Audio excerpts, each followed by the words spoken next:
What's it like coming back to such an iconic venue to perform? I mean, terrifying. we've got these pictures here. Nelly Marlborough, Pablo Casals. I mean, do you still get nervous? Oh, gosh, yes. Really? No, this particular venue is, I think, one of the most frightening. And I think all of these pictures really don't help. They just sort of gaze at you. And although it's lovely to feel comforted by such friendly musician faces, I think it's very easy to feel sort of rather overawed by them all. And, this is clearly one of the most prestigious venues in the world for chamber music. And it's very hard to forget that. So I think that's, it is very scary coming here, I think. Do I get nervous? Yes, I get very nervous.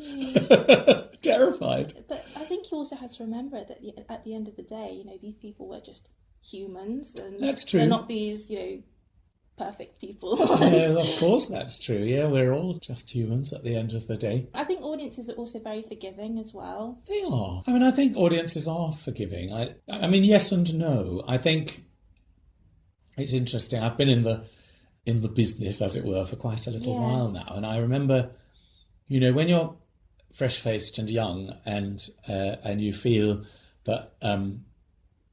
I think that the sort of burden of what you're doing doesn't really affect you so much because you just sort of get on with it and nobody really expects anything of you. Right. And so in some ways that's kind of easier. But once you're older, people sort of expect you to come up with the goods. And, I'm really lucky. I hope that I don't do a bad job. But I feel ever increasingly that I think the pressure to do well and to make sure that people come away feeling that they've been inspired by some musical experience. I think, and I think I'm feeling that more and more rather than less and less, if you see what I mean, which is probably a good thing. I think it's interesting to think how differently you think about performing, and I suppose ultimately my standards have probably got higher. I expect a bit more of myself these days than I ever did in the past, and that's probably a good thing, really.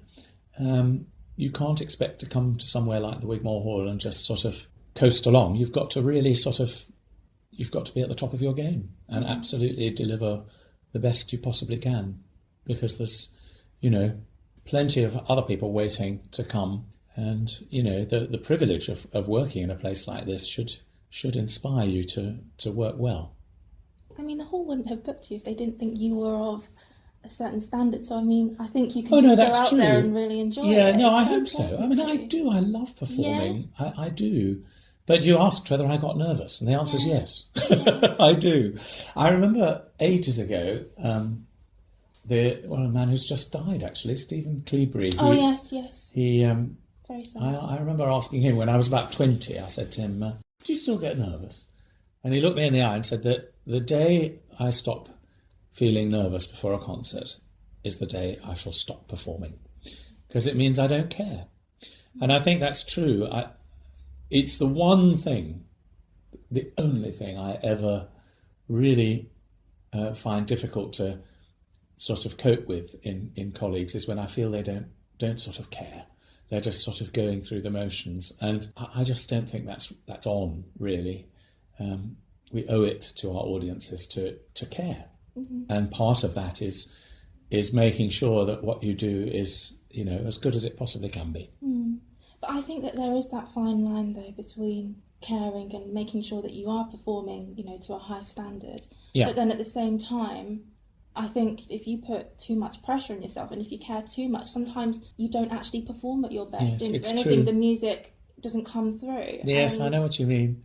I see that, actually. I'm doing a bit of teaching these days, which I just adore. I really enjoy it. I saw you do a masterclass a few years ago. Oh, did you? Yeah, in Oxford. Yeah. With the students. Yes. That was really great. In the Oxford Leader Festival, Yeah. was it? They are it's an amazing institution, the Oxford Leader Festival.